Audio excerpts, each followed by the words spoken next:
علیکم ورحمۃ اللہ وبرکاتہ۔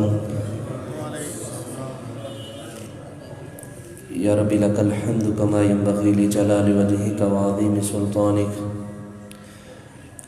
اشہد ان لا الہ الا اللہ واشہد ان محمدا عبدہ ورسولہ صلی اللہ علیہ وسلم، اما بعد فاعوذ باللہ السمیع العلیم من الشیطان الرجیم من حمزہ ونفخہ ونفثہ، بسم اللہ الرحمن الرحیم۔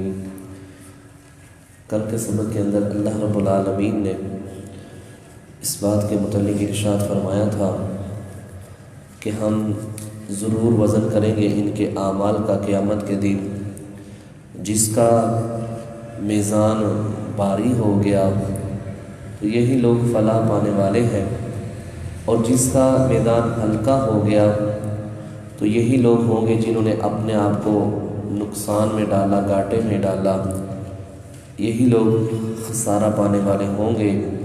اور یہی لوگ تھے جو ہماری آیتوں کے اندر بے انصافی کیا کرتے تھے۔ ہم نے تمہیں فضیلت دی زمین کے اندر اے بنی آدم، اور ہم نے تمہیں بنایا تمہارے لیے زمین سے معائش، تمہاری زندگی گزارنے کے اسباب تمہیں مہیا کیے زمین سے، فصلوں کی صورت میں، پھلوں کی صورت میں۔ قلیلا ما تشکرون، تم میں سے بہت ہی تھوڑے لوگ ایسے ہیں جو اللہ کا شکر ادا کرتے ہیں، حالانکہ جتنے احسانات، جتنی نعمتیں میں نے تمہیں دے رکھی ہیں، تمہیں تو میرا کثیر تعداد کے اندر شکر گزار ہونا چاہیے تھا، لیکن تم میں سے بہت ہی تھوڑے اس بات پر شکر ادا کرنے والے ہیں۔ اللہ سے دعا کیجیے اللہ رب العالمین ہمیں بھی اپنا شکر گزار بندہ بننے کی توفیق عطا فرمائے۔ آج کا جو سبق ہے وہ صفحہ نمبر 31 ہے اور آیت نمبر 11 ہے۔ آج کے سبق کے اندر اللہ رب العالمین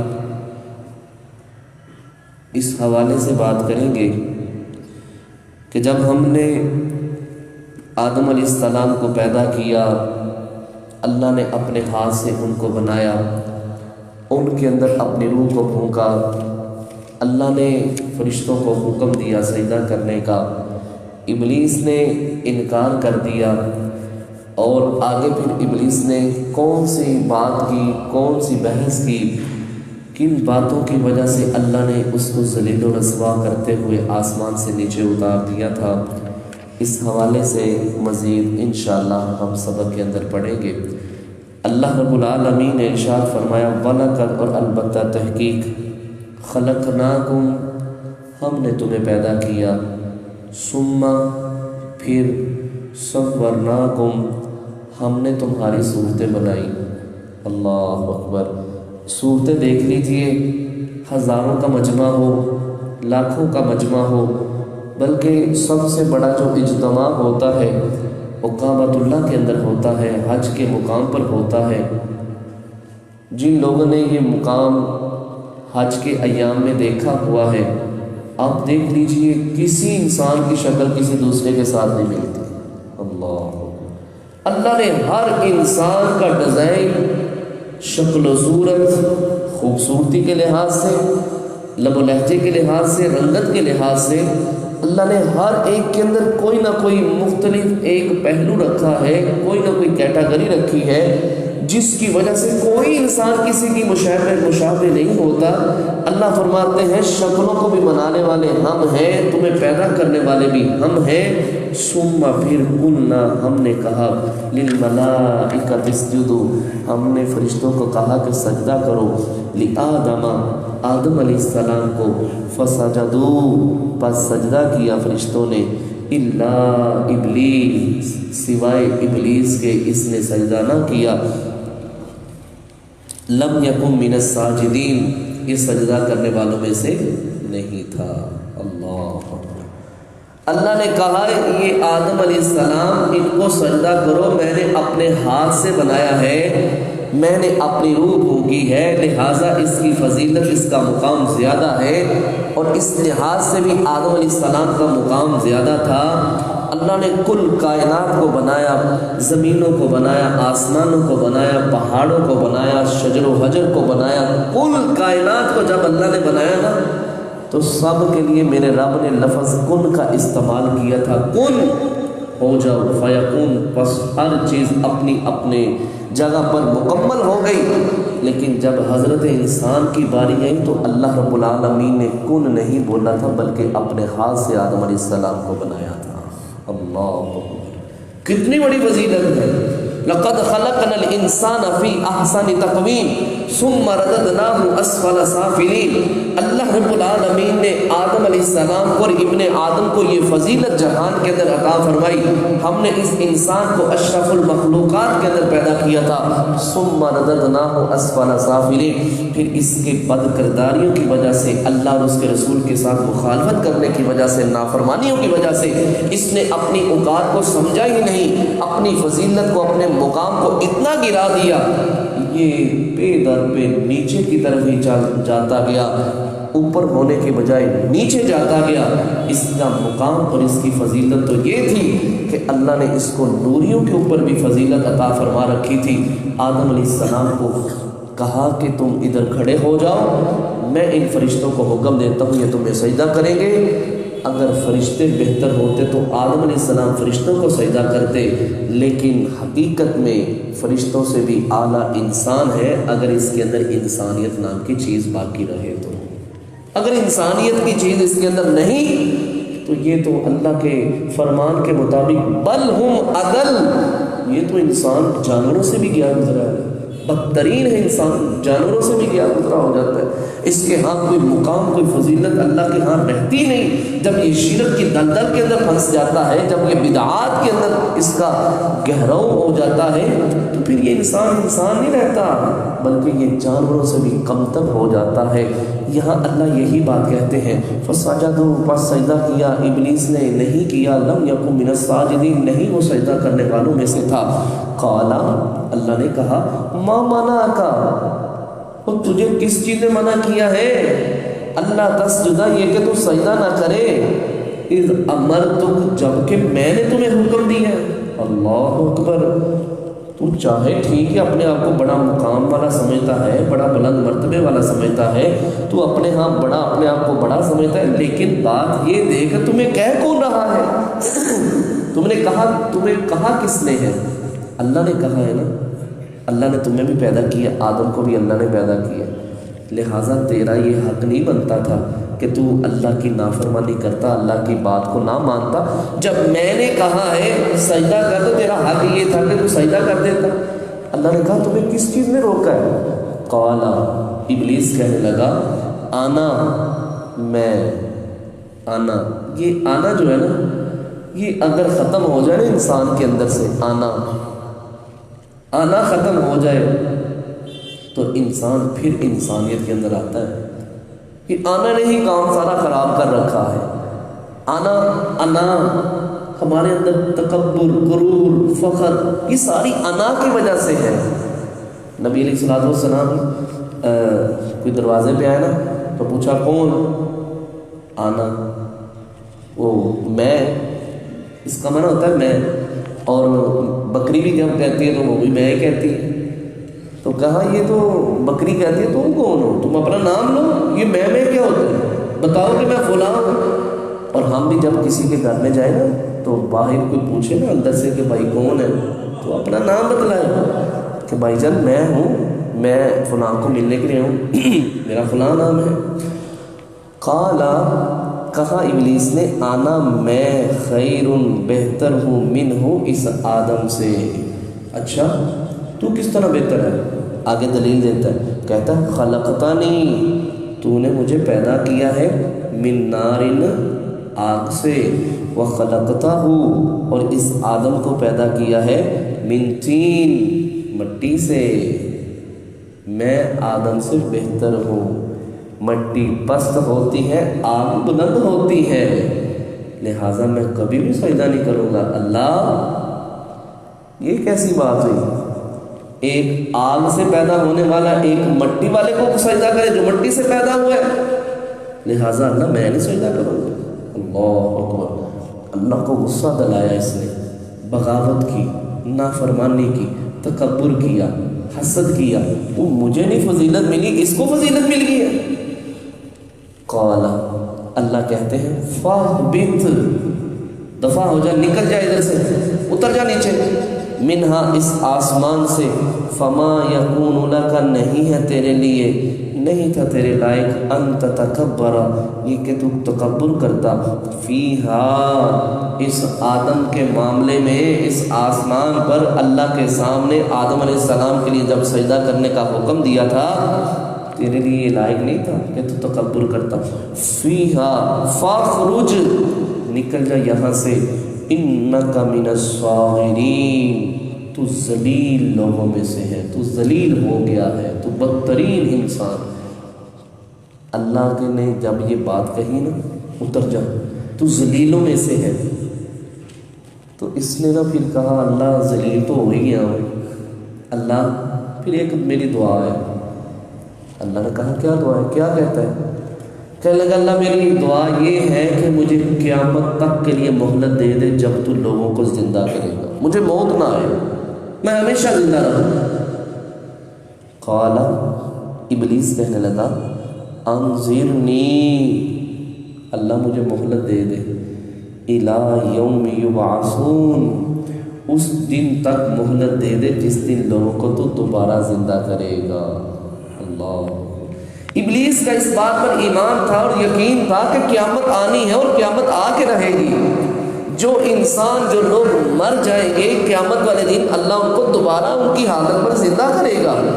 ابلیس بے ایمان بھی اس بات پر یقین رکھتا تھا کہ لوگوں نے زندہ ہونا ہے، لیکن انسان جس کو اشرف المخلوقات کہا گیا ہے، جس کو میرے رب نے ساری کائنات کی مخلوق کے اوپر فضیلت دی ہے، وہ اسی بات کے اوپر لگا رہا کہ کون اس انسان کو پیدا کرے گا، جب یہ انسان منو مٹی کے ساتھ مل جائے گا، جب یہ خاک کے ساتھ مل جائے گا، جب اس کی ہڈیاں، اس کا جسم، اس کا وجود ہی باقی نہیں رہے گا، اس کو کون ذات زندہ کرے گی اور یہ کیسے زندہ ہوگا؟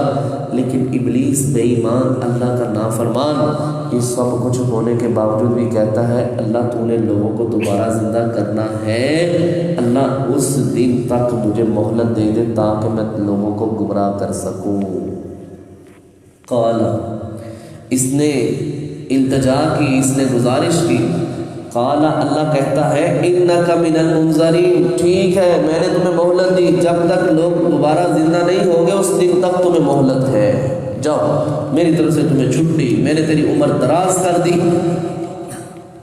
قال، اب ابلیس کہتا ہے فبما اغویتنی، اللہ جس انسان کی وجہ سے، اس آدم کی وجہ سے تو نے مجھے لعنتی قرار دیا ہے، تو نے مجھے ذلیلوں میں سے کر دیا ہے، تو نے مجھے دتکار دیا ہے، میرے اوپر اللہ تیری بے شمار لعنتیں ہیں، جو کچھ مرضی ہے مجھے اتنے مقام سے نیچے گرا دیا ہے، اس آدم کی وجہ سے، اس انسان کی وجہ سے، فَبِمَا أَغْوَيْتَنِي، اللہ میں ضرور گمراہ کروں گا، لَأَقْعُدَنَّ، میں بیٹھ جاؤں گا، لَهُمْ، ان انسانوں کے لیے، صِرَاطَكَ الْمُسْتَقِيمِ، ان کے رستے کے اندر بیٹھ جاؤں گا، ان کو نیک کام کرنے کی کوشش نہیں کرنے دوں گا۔ اللہ اکبر۔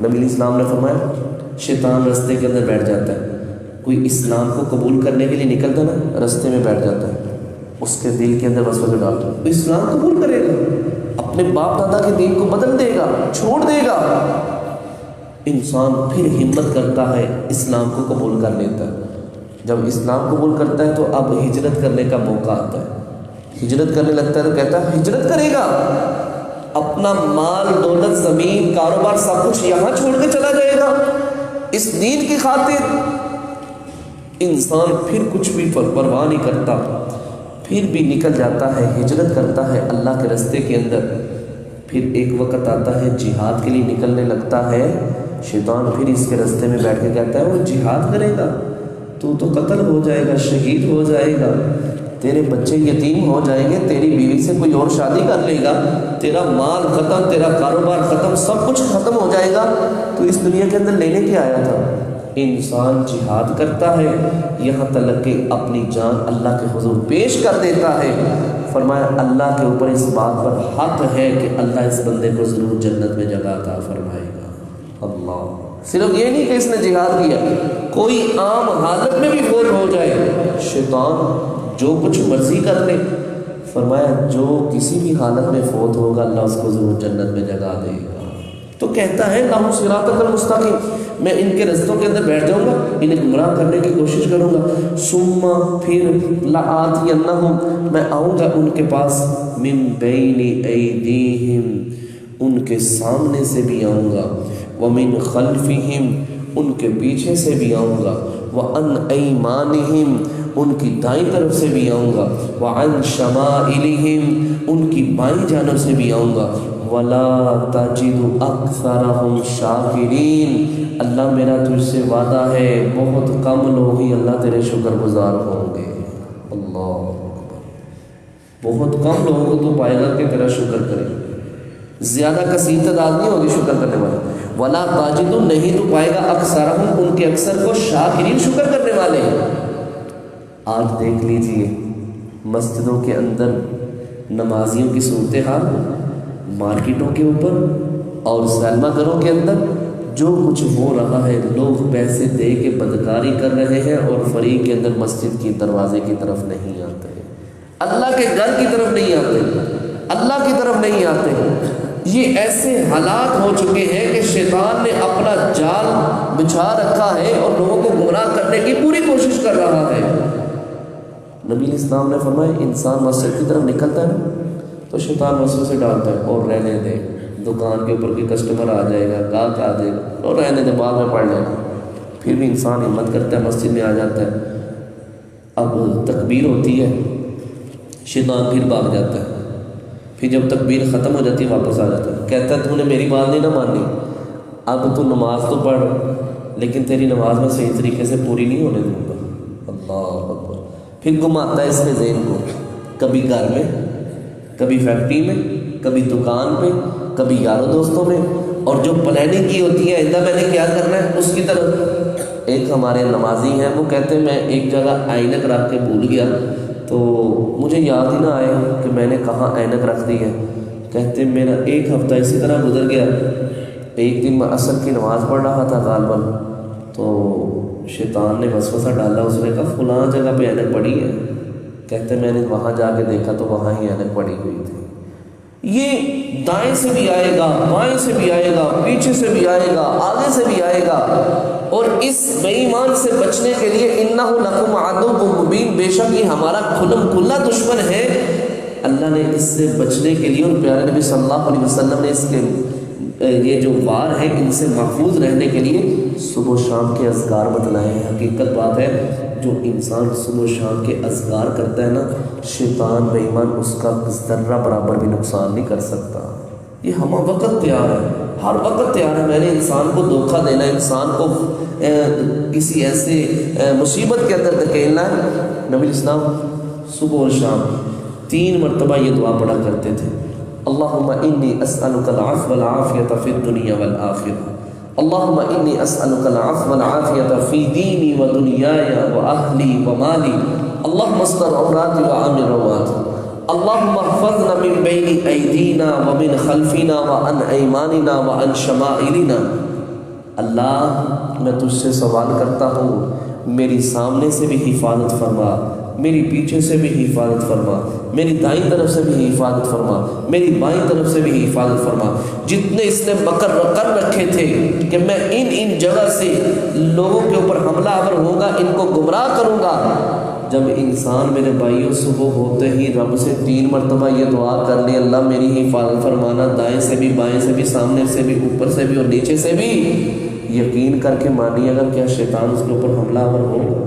اللہ نہیں ہوگا انشاءاللہ. اس لیے میری بھائیوں سے گزارش ہے صبح و شام کے اذکار لازم کیا کریں. اس کے ساتھ انسان اللہ کی حفاظت کے اندر آ جاتا ہے، اور جو اللہ کی حفاظت میں آ جائے اسے دنیا کی کوئی طاقت بھی نقصان نہیں پہنچا سکتی اللہ کی توفیق سے. آخری بات وَلَا تَجِدُ أَكْثَرَهُمْ شَاكِرِينَ، کہنے لگا اللہ تو بہت کم لوگوں کو دیکھے گا وہ تیرے شکر گزار ہوں. اللہ کے سامنے اس طرح ڈٹائی کے ساتھ بات کرتے ہوئے کہتا ہے اللہ تو بہت تھوڑے لوگوں کو دیکھے گا تیرے شکر گزار ہوگا. اللہ کہتا ہے اچھا قال اخرج، دفع ہو جا یہاں سے، نکل جا. مذعومم، تو حقیر ہے، مدحورا، ددکارا ہوا ہے، یہ بات یاد رکھ، تو نے یہ بات تو کہہ دی ہے نا، بہت کم لوگوں کو تو دیکھے گا تیرے شکر گزار ہوں گے، ان کے متعلق بھی سن لو۔ لمن تابعہ کا، جو کوئی بھی پیروی کرے گا تیری، منہم، ان لوگوں میں سے، دنیا کے اندر، لَأَمْلَأَنَّ، میں ضرور بھی ضرور، جہنم، داخل کروں گا جہنم میں، منکم اجمعین، تمہیں بھی اور تیرے ماننے والوں کو بھی۔ یہ تڑیے نہ ادھر کھڑے ہو گئے، اللہ تیرے بہت کم لوگ ہوں گے جو تیری شکر گزار، اللہ کہتا ہے وہ بھی اور تو بھی، مجھے کیا پرواہ ہے، میں تو غنی ہوں، میں تو بے پرواہ ہوں۔ جس نے عبادت کرنی ہے اپنے لیے کرنی ہے، جس نے نہیں کرنی اپنا ہی نقصان کرنا ہے، اپنا ہی بیڑا گرک کرنا ہے۔ او ابلیس، یہ بات یاد رکھ، اگر تیرے ماننے والے زیادہ ہیں نا تو زیادہ کے ساتھ جہنم کو بھروں گا، اور اگر میرا شکر گزاری کرنے والے تھوڑے ہوں گے نا تو انشاءاللہ میں ان کو اپنی جنت کے اندر، اپنی رحمت کے ساتھ ان کو اپنی جنت میں جگہ دوں گا۔ تو اس لیے میرے بھائیوں، اس شیطان ابلیس سے اپنے آپ کو بچا کے رکھنا چاہیے، اپنے پہلوؤں کو بچا کے رکھنا چاہیے۔ اس نے دائیں سے بھی وار کرنا ہے، بائیں سے بھی وار کرنا ہے، سامنے سے بھی، پیچھے سے بھی۔ اس نے کسی حالت میں بھی انسان کا پیچھا نہیں چھوڑنا، اور اس کا مقصد یہ ہے کہ جس طرح میں اس انسان کی وجہ سے لعنتی قرار دیا گیا ہوں، دھتکار دیا گیا ہوں، آسمانوں سے مجھے نیچے اتار دیا گیا ہے، جس طرح میں ذلیل ہوا ہوں میں بھی انسان کو اسی طرح ذلیل کروں، اور جہاں میں نے جانا ہے وہاں میرے ساتھ یہ انسان بھی جائے۔ مزید اس حوالے سے کیا بحث ہوئی، کیا باتیں ہوئی، اللہ رب العالمین نے آدم علیہ السلام کو کیا کہا، اور ابلیس نے پھر آدم علیہ السلام کو جنت سے کیسے باہر نکلوایا، یہ ساری باتیں انشاءاللہ، یہ ایک دوسرا موضوع ہے، یہ انشاءاللہ اللہ نے توفیق دی تو کل کے درس کے اندر بات ہوگی۔ اللہ سے دعا کیجیے اللہ رب العالمین ہم سب کو شیطان کے شر سے محفوظ فرمائے، اللہ ہر طرح کے شیطان کے وار سے اللہ ہماری حفاظت فرمائے۔ سبحانک اللہم وبحمدک، اشہد ان لا الہ الا انت، استغفرک واتوب الیک۔